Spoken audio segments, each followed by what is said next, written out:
یہ عبداللہ ابن ابی نے یہ بات کی تھی ایک غزوے سے واپسی پہ، ایک انصار اور غریب مہاجر کا جھگڑا ہوا، اس کانٹیکسٹ میں بخاری میں حدیث موجود ہے۔ تو وہ اس مہاجر نے غصے میں اس انصار کو مارا،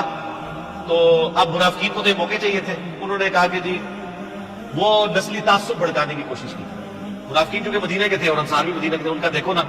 ہماری بلی ہمیں میوں، ہمارے ٹکڑوں پہ پلنے والے، اور آج یہ حالت ہے یہ ہمیں مار رہے ہیں، تو اب ہم مدینہ جائیں گے نا تو ہم وہاں سے ان ذلیلوں کو باہر نکالیں گے۔ اب وہ ذلیل کو کہہ رہے تھے نبی علیہ السلام کو، صحابہ تو کلمات کفر ہے، کہنے والا کون؟ عبداللہ ابن ابی،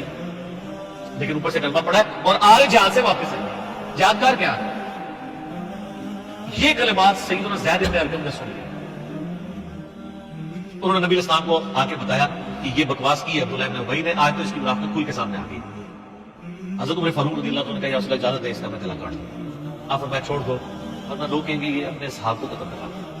عبداللہ ابن ابی کو بھی نبی علیہ السلام نے صحابی کہا ہے قانوناً، کلمہ گو تو تھا۔ آپ کے مولوی جو ہے نا کلمہ کو دوسرے فرقے کے لوگوں کو مسلمان ماننے کے لیے تیار نہیں ہے،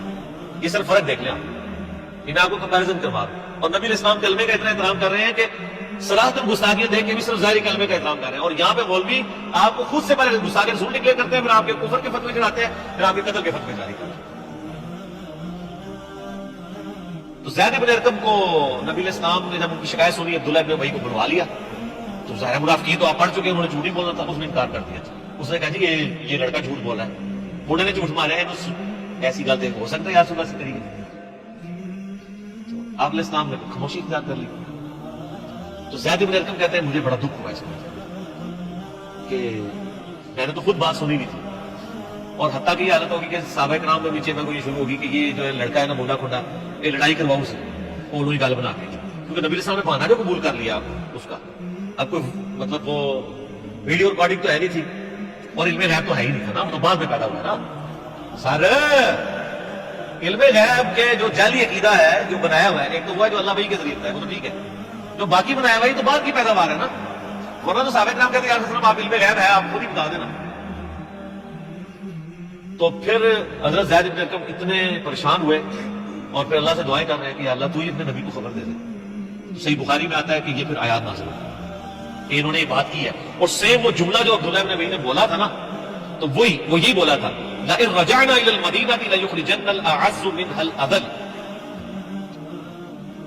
پھر تو ظاہر قرآن بچنا تھا، لیکن نبی اسلام فرمایا چھوڑو درگزر کرو،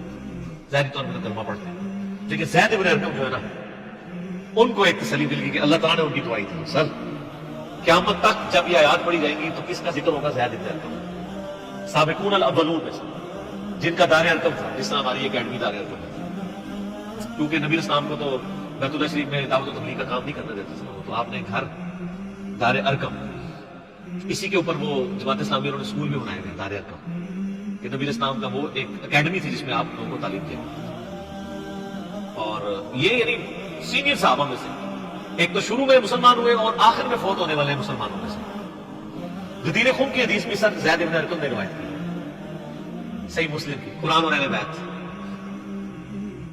اور جو جامع ترمذی میں حدیث ہے کہ پہلا شخص جو اسلام لایا وہ علی بن ابی طالب ہے،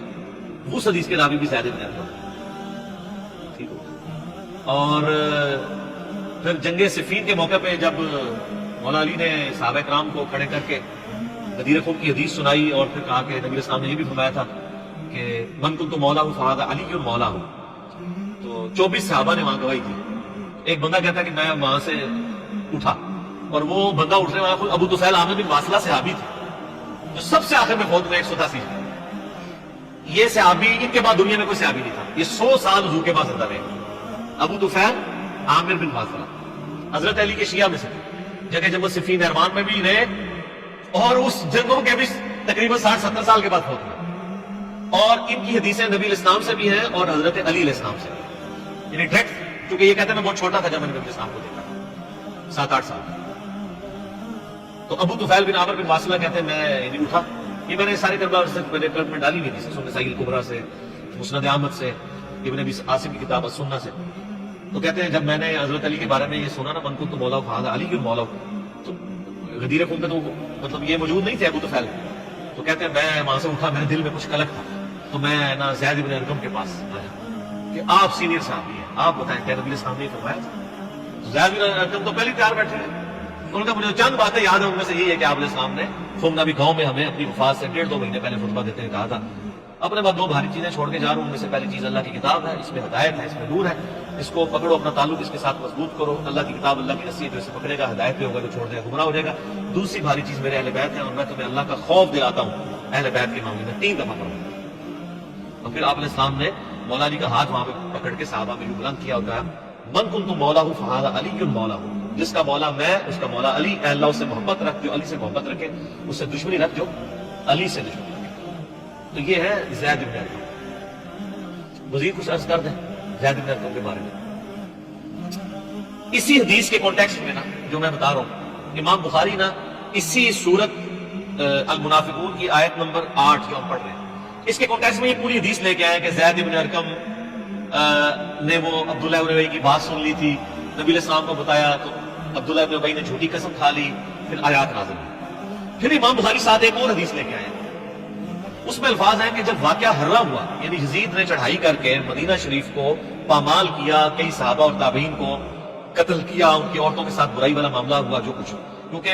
شہادت حسین علیہ السلام کے بعد اہل مدینہ نے یزید کی بیعت توڑ دی تھی کہ اب تو کوئی جواز ہی نہیں رہا کہ تم نے یعنی نواس رسول کو قتل کر دیا، ان کے ساتھیوں کو کہ ہم تمہیں امیر المومنین مانیں۔ پھر یزید نے فوج بھیجی تاکہ اہل مدینہ کو دوبارہ بیعت میں وعدہ کیا جائے، نہیں تو ان کو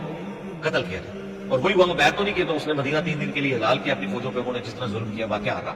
تو بخاری میں وہ حدیث اسی موقع پہ ہے کہ واقعہ ہررا کے موقع پر انس بن مالک کہتے ہیں کہ میں بڑا غمگین تھا۔ انس بن مالک کون؟ 93 ہجری میں فوت ہوئے، نبی علیہ السلام کے بعد 82 سال زندہ رہے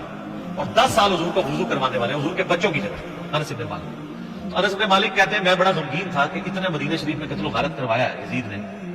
تو میں بڑا غمگین تھا، تو مجھے زید بن ارقم نے ایک خط لکھا، اور اس خط میں انہوں نے لکھا کہ انس بن مالک آپ کو غمگین ہونے کی ضرورت نہیں ہے، کیا ہمیں حضور نے پہلے نہیں بتایا تھا کہ ہمارے انصار مدینہ کے ساتھ یہ ظلم ہوں گے؟ اور کیا نبی السلام نے یہ نہیں کہا تھا کہ اے اللہ انصار پر رحم فرما، ان کی اولاد پر رحم فرما، ہمیں تو حضور کی دعاؤں کا حصہ ملا ہوا ہے، انہوں نے اگر ہمارے ساتھ ظلم بھی کیا ہے دنیاوی طور پہ، یعنی اسلام کو غلبہ دلانے والے تو انصار تھے، آج آل امیہ اگر قابض ہو گئی ہے اور انصار کو بیک فٹ میں کر دیا تو کیا ہوا؟ ہمیں رسول اللہ کی دعائیں ملیں گی۔ تو آپ کو انس بن مالک یاد نہیں ہے کہ حضور نے ہمارے لیے دعائیں کی ہوئی ہیں؟ تو وہ جب خط انس بن مالک نے پڑھا نا اور اپنے ساتھیوں کو پڑھ کے سنایا کہ دیکھو مجھے زید بن ارقم نے خط لکھا ہے تسلی کا، تو پھر انس بن مالک نے کہا کہ جانتے ہو یہ زید بن ارقم کون ہے؟ ہائے ہائے، یہ وہی ہے جس کے بارے میں قرآن کی آیت نازل ہوئی تھی یقولون لئن رجعنا الى المدینہ لیخرجن الاعز منها الاذل۔ جب عبداللہ بن ابی نے جھوٹی قسم کھا لی تھی تو اس شخص کے اللہ تعالیٰ نے توثیق قرآن میں نازل کر دی، یہ اس شخص بندے کا میرے پاس خط آیا ہے۔ انس بن مالک جیسا بندہ بھی کہہ رہا ہے کہ مجھے زید بن ارقم کا خط ہے، حالانکہ انس بن مالک خود کتنی بڑی شخصیت ہے، سبحان اللہ۔